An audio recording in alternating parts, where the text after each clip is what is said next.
최근 포켓몬빵을 이어 인터넷을 뜨겁게 달군 목걸이 품절 대란이 있었죠. 배우 한소희가 착용한 귀걸이와 목걸이인데요. 루비 색상의 크고 화려한 액세서리를 착용한 사진을 SNS에 올리면서 많은 이들의 이목을 끌었습니다. 그녀가 착용한 주얼리 어느 브랜드였을까요?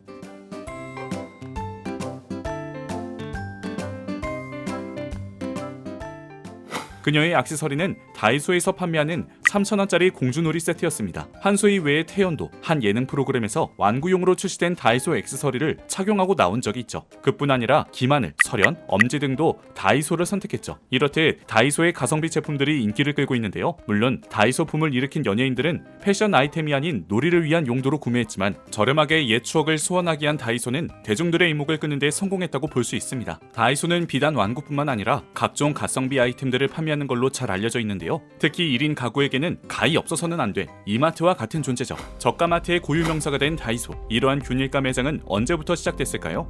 다이소는 이름에서 느껴지겠지만 일본과 연결고리가 있습니다. 90년대 일본의 다이소 산업이라는 회사는 백앤숍 매장을 운영하고 있었는데요. 우리가 일본 여행 가면 꼭 들리는 백앤숍, 돈키호테의 시초라고 할 수 있습니다. 백엔이란 균일가로 판매하는 전략은 소비자들에게 엄청난 인기였습니다. 품질이 나쁘지 않은 물건들을 저렴하게 구매할 수 있기 때문이죠. 백앤숍에 유통하는 물건 중에서는 우리나라 기업도 있었습니다. 박정부 회장이 이끄는 한일 맨파워는 일본 백앤숍에 30년간 납품하던 유통업체였죠. 어느 날 박정부 회장은 생각합니다. 백앤숍이 이렇게 잘 되는 걸 보니 이를 한국에 들여와도 되겠다고 말이죠. 그렇게 1992년 백앤숍을 벤치마킹해 아스코이븐 프라자라는 이름으로 1호점을 댑니다. 우리에게 익숙한 다이소라는 명칭은 그로부터 약 10년 뒤인 2001년입니다. 백앤숍을 운영하던 일본의 다이소 산업은 박정부 회장의 제품력을 아주 높게 샀습니다. 결국 독점 거래를 제한하면서 4억 엔을 투자하겠다고 밝혔는데요. 이를 받아들인 박 회장은 다이소 산업과의 합작을 통해 한국의 다이소 브랜드를 설립하게 되었습니다. 이때부터 이름을 아성 다이소로 바꿨죠. 일본식 회사명 다이소를 그대로 가져다 쓴 것에 대해 왈가왈부가 있지만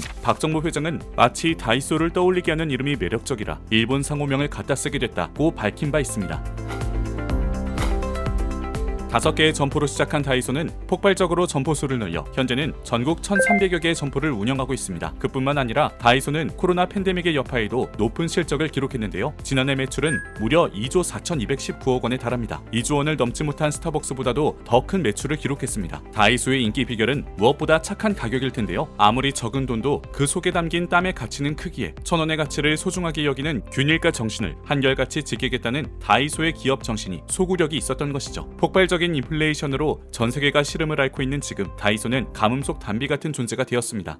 10여 년 전 방송했던 만원의 행복이라는 방송을 기억하시나요? 일주일 동안 만원으로 생활하는 관찰 예능이었는데요. 김밥 한 줄에 5,000원에 달하는 요즘 같은 고물가 시대에는 꿈도 꿀 수 없는 설정이죠. 이렇다 보니 가성비 제품에 눈길이 갈 수밖에 없습니다. 급기야 일본 도쿄의 긴자거리에는 3코인숍이라는 300엔숍이 등장했다고 하는데요. 긴자거리는 일본에서 가장 땅값이 비싼 곳으로 유명하죠. 일본의 최대 번화가 명품 매장이 밀집된 지역 중 하나이기도 합니다. 이러한 럭셔리 거리에 균일가 매장이 들어선 것입니다. 지난달 다이소도 긴자에 500평 규모의 대형 점포를 오픈했다고 합니다. 물가 상승의 여파와 더불어 일본의 엔화 가치가 떨어지면서 일본 사람들은 점점 더 저가를 선호하게 되는 것입니다. 이러한 흐름은 비단 생활용품뿐만은 아닙니다. 커피 시장에서도 마찬가지인데요. 고가 브랜드 커피숍들이 줄고 저가 커피 브랜드가 우후죽순 생기는 현상이 대표적입니다. 주머니 사정은 딱해지고 1만 원의 소확행을 실현할 수 있는 대체제처럼 등장하고 있죠. 이렇듯 글로벌 금융위기 이후 최고치라는 고물가 시대, 성장과 침체를 반복하는 경제 사이클에서 가성비를 쫓는 현상은 쉽게 사그러들지 않을 것 같습니다. 코로나 이후 이른바 보복 소비가 늘었다고 하지만 가게를 옥죄는 물가 탓에 여전히 많은 사람들은 만원의 행복을 찾고 있습니다. 지금 당신은 만원의 행복을 어디서 어떻게 찾고 있나요?